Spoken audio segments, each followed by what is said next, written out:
Hello, Rainbows and Cool Kids. My name is Rainbow Florida. Welcome to this unboxing and review of the Elgato HD60s game capture card. Let's get right into that.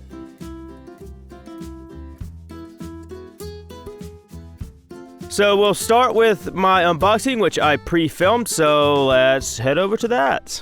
Here we have the front of the box. Just going to flip it around to show you all the outside goodies of this. Here's a bunch of information. I will pan across. You can pause if you want to read any of this. And I've taken the screen off so we can see what's inside, and when you open it up, you can see that the unit is right there off the bat with some of their social media stuff and some instructions. It's really easy to set it up, and you can see the front of it right here. There is the outside, and there's the in port with a little audio, USB Type 3, but we'll get to that later. There's your serial numbers and stuff back here, all the boring stuff. And here's all three of the cords separated. This is the HDMI. This is just a cable that comes with it. It works pretty well. This is your USB 3 to USB Type C, and this HDMI cable goes from your console, PC, whatever you're trying to record, into the end slot. The USB 3 plugs into your computer or laptop into the capture card itself. And the HDMI out is where you take your own HDMI cable and plug it into your PC's monitor or into your actual TV. And hopefully my unboxing skills is alright enough for you guys to stay engaged, because now is the review part, my bad. And I'll start by talking about the features of the Game Capture HD software, and we'll go to the sound capture card in a little bit.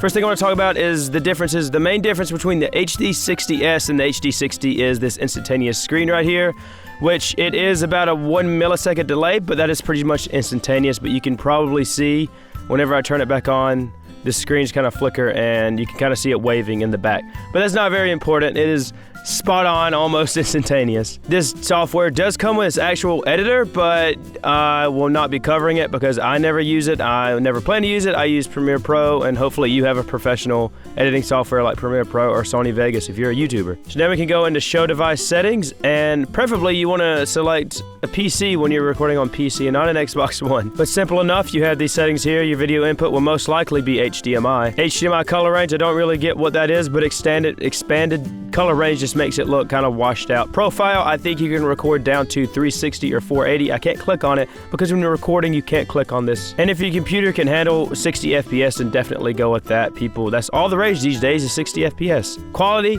do as good as your PC can handle. These two options are when you're recording with lower quality video or just weird definitions, I guess. I never plan to use those because I don't go on weird programs. And allow 60 FPS for video preview, and that is just what is back here. We can get the picture, and this is probably one of my best, one of my favorite settings, is because you can change this and it saves a lot of time in like Premiere Pro, Sony Vegas. You don't have to change settings in the video file itself. Audio is pretty self-explanatory. You can give it more or less. In profiles, this is just so you can save all of these settings here, and I already have mine for YT, which stands for YouTube. And if you notice that my voice is cracking, it is because I cough a lot lately. I've been sick. Going down, we have live streaming. I don't know much about this, but I'm guessing that this portion of it, you could turn the bit rate up, and that is how much megabytes you are uploading to the stream, which preferably would probably want to be between 3 to 5. But I used to Twitch stream. I don't get into it much because the internet here sucks, but you do have, which you'll probably see a lot better than me,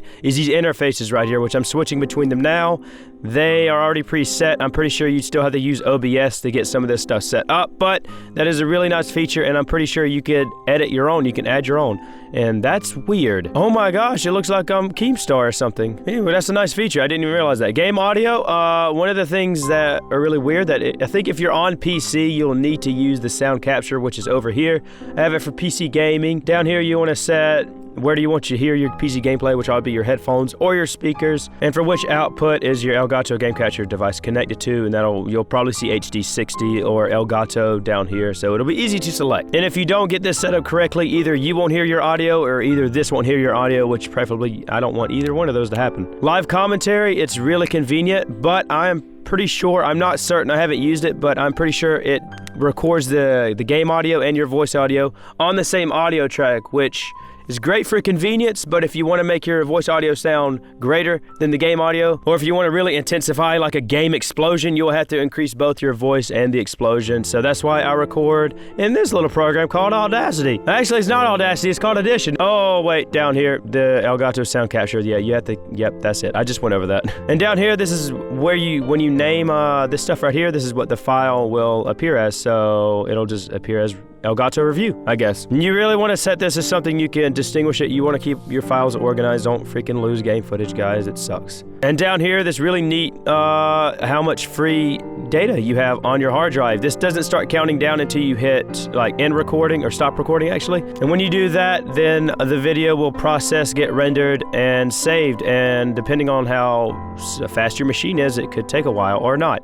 That's it for this little preview of the interface you have here. Let's go on to the, the gameplay. Show you some gameplay on how this thing looks. And this is the part of the review where I talk about some complaints and some gripes I have with it and just its overall reliability, which it is. I haven't recorded with it much, but I have never heard of an Elgato really corrupting your game file. The reason I stopped using, or the reason I had to buy an Elgato is because Shadowplay would just keep corrupting my game files and I could never find a solution. So I just bought this because it seemed a lot more reliable. So the good things about it is it's Elgato. They're really good at making game capture devices. The quality is probably the best you will get from game capture.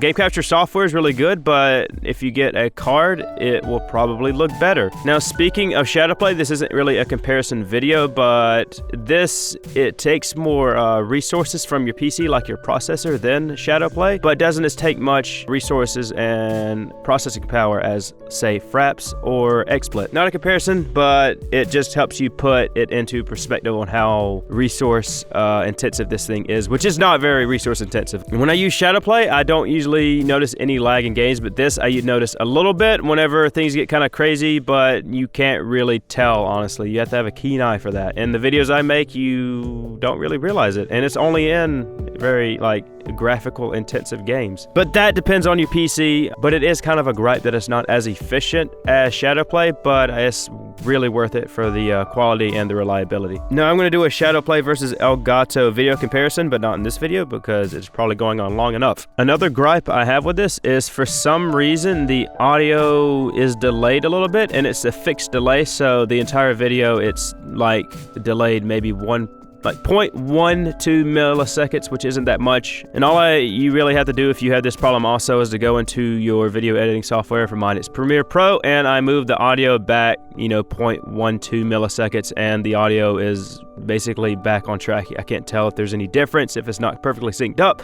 It looks perfectly synced up to me. But if you are a Twitch streamer, I've heard that there are audio delays to this, but the settings to fix that are easily found on Google. The developers have put out settings for that through OBS. It's just a little bit of delays. You can look up videos for it. It's very easy to find. And speaking of Twitch streaming, I've heard that this is very, very good for Twitch streaming. And the last gripe that I have with this is that it kind of twitches my screen out sometimes. Whenever I load up the game capture little software, it'll twitch out. My screen will turn black. I'm pretty sure it's just finding the signal, which is totally fine and understandable. When I load up the sound capturing software, it does the same thing. It's fine. Sometimes it does it randomly, but that's usually when I touch the cables because I think they're very sensitive. But that's my cables. For you, it probably will be different. It's not that big of a gripe. These gripes are not big at all. This is such a great device. I recommend it for anybody who's trying to do YouTube, who's trying to stream. The Elgato HD60s is the thing to use. But take that with a grain of salt. I would do your research to see if your PC could handle this. If you are used to playing games on a certain setting and you're barely getting like 60 frames a second,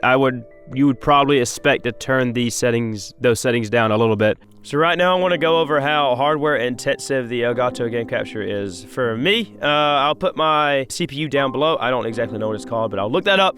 And you can look down below and compare that to the power of your CPU. So right now it is using about 9 to about 14%, and that is how much it really uses whenever it's recording. Even when it's recording a game, whether it's recording your desktop or if it's recording Arma 3, it will use that same amount for me. And the game obviously will probably be taking up a good hunk of that. But a good tip to decrease this is just to turn off the video preview screen. And now it will go down really a lot actually, wow. And now it'll rarely go above 10. I think it'll just hang around 6 to 8%. And if your PC isn't as high-tech or whatever, high-speed, then this will help you out a lot more than other people like me. But I've drooled on way too long. I feel like I've done a horrible job with this unboxing and review. It is the first unboxing, review, little preview, whatever you would call this, of a product. I wanted to do this because I want to get experience with this kind of thing. Now, I do recommend this product. Like I said, it's a great capture card.